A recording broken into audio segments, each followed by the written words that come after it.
We are starting on page 4. Don't forget your tasks today are to mark down any details about the setting and details about Jonas. You will need these annotations to fill out your Jonas characterization chart. Who wants to be the first tonight for feelings? Jonas's father asked at the conclusion of their evening meal. It was one of their rituals, the evening telling of feelings. Sometimes Jonas and his sister Lily argued over turns, over who would get to go first. Their parents, of course, were part of the ritual. They, too, told their feelings each evening, but like all parents, all adults, they didn't fight and wheedle for their turn. Nor did Jonas tonight. His feelings were too complicated this evening. He wanted to share them, but he wasn't eager to begin the process of sifting through his own complicated emotions, even with the help that he knew his parents could give. You go, Lily, he said, seeing his sister, who was much younger, only a 7, wiggling with impatience in her chair. I felt very angry this afternoon, Lily announced. My childcare group was at the play area and we had a visiting group of 7s, and they didn't obey the rules at all. One of them, a male, I don't know his name, kept going right to the front of the line for the slide, even though the rest of us were all waiting. I felt so angry at him. I made my hands into a fist like this. She held up a clenched fist, and the rest of the family smiled at her small, defiant gesture. Why do you think the visitors didn't obey the rules? Mother asked. Lily considered and shook her head. I don't know. They acted like animals, Jonas suggested. He laughed. That's right, Lily said, laughing too. Like animals.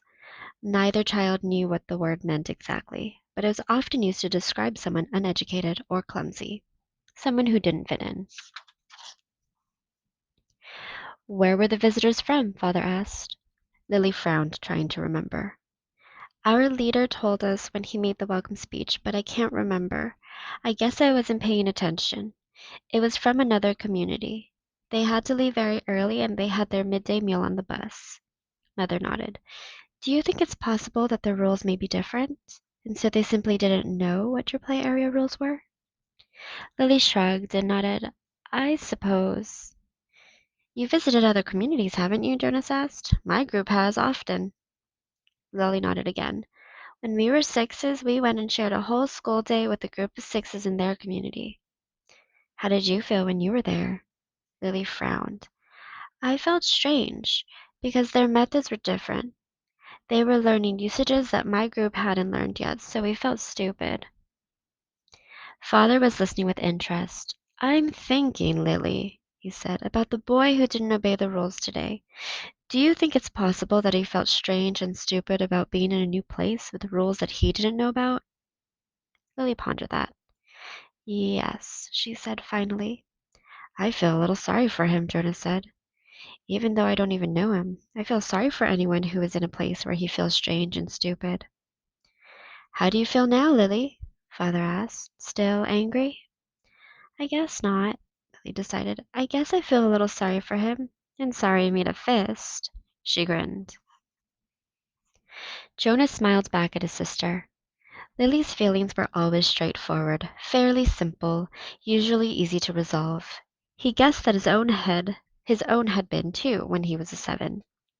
He listened politely, though not very attentively, while his father took his turn, describing a feeling of worry that he'd had that day at work, a concern about one of the new children who wasn't doing well. Jonas's father's title was nurturer. He and other nurturers were responsible for all the physical and emotional needs of every new child during its earliest life. It was a very important job, Jonas knew, but it wasn't one that interested him much. What gender is it? Lily asked. Male, father said. He's a sweet little male with a lovely disposition, but he isn't growing as fast as he should, and he doesn't sleep soundly. We have him in the extra care section for supplementary nurturing, but the committee's beginning to talk about releasing him. Oh no, Mother murmured sympathetically. I know how sad that must make you feel. Jonas and Lily both nodded sympathetically as well. Release of new children was always sad, because they hadn't had a chance to enjoy life within the community yet. They hadn't done anything wrong. There were only two occasions of release which were not punishment: release of the elderly, which was a time of celebration for a life well and fully lived, and release of a new child, which always brought a sense of what could we have done. This was especially troubling for the nurturers like father, who felt they had failed somehow. But it happened very rarely. Well, father said, I'm going to keep trying. I may ask the committee for permission to bring him here at night if you don't mind. You know, you know what the night crew nurturers are like. I think this little guy needs something extra. Of course, Mother said, and Jonas and Lily nodded. They had heard Father complain about the night crew before. It was a lesser job, night crew nurturing, assigned to those who lacked the interest or skills or insight for the more vital jobs of the daytime hours. Most of the people on the night crew had not even been given spouses because they lacked, somehow, the essential capacity to connect to others, which was required for the creation of a family unit. Maybe we could even keep him, Lily suggested sweetly, trying to look innocent. The look was fake, Jonas knew. They all knew. Lily, Mother reminded her, smiling, you know the rules. 2 children, 1 male, 1 female to each family unit. It was written very clearly in the rules. Lily giggled. Well, she said, I thought maybe just this once. Next, Mother, who held a prominent position at the Department of Justice, talked about her feelings.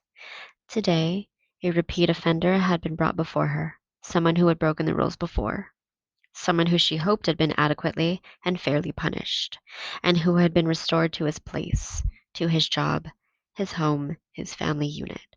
To see him brought before her a second time caused her overwhelming feelings of frustration and anger, and even guilt that she hadn't made a difference in his life. I feel frightened, too, for him, she confessed. You know that there's no third chance. The rules say that if there's a third transgression, he simply has to be released. Jonas shivered. He knew what happened. There was even a boy in his group of 11s whose father had been released years before. No one ever mentioned it. The disgrace was unspeakable. It was too hard to imagine. Lily stood up and went to her mother. She stroked her mother's arm. From his place at the table, father reached over and took her hand. Jonas reached for the other. One by one, they comforted her. Soon, she smiled, thanked them, and murmured that she felt soothed. The ritual continued. Jonas, father asked, you are last tonight. Jonas sighed. This evening he almost would have preferred to keep his feelings hidden, but it was, of course, against the rules. I'm feeling apprehensive, he confessed, glad that the appropriate descriptive word had finally come to him. Why is that, son? His father looked concerned. I know there's really nothing to worry about, Jonas explained, and that every adult has been through it. I know you have, father, and you too, mother, but it's the ceremony that I'm apprehensive about. It's almost December. Lily looked up, her eyes wide. The ceremony of 12, she whispered in an odd voice. Even the smallest children, Lily's age and younger, knew that it lay in the future for each of them. I'm glad you told us your feelings, father said. Lily, mother said, beckoning to the little girl, go on now and get into your night clothes. Father and I are going to stay here and talk to Jonas for a while. Lily sighed, but obediently she got down from her chair. Privately? She asked. Mother nodded. Yes, she said. This talk will be a private one with Jonas.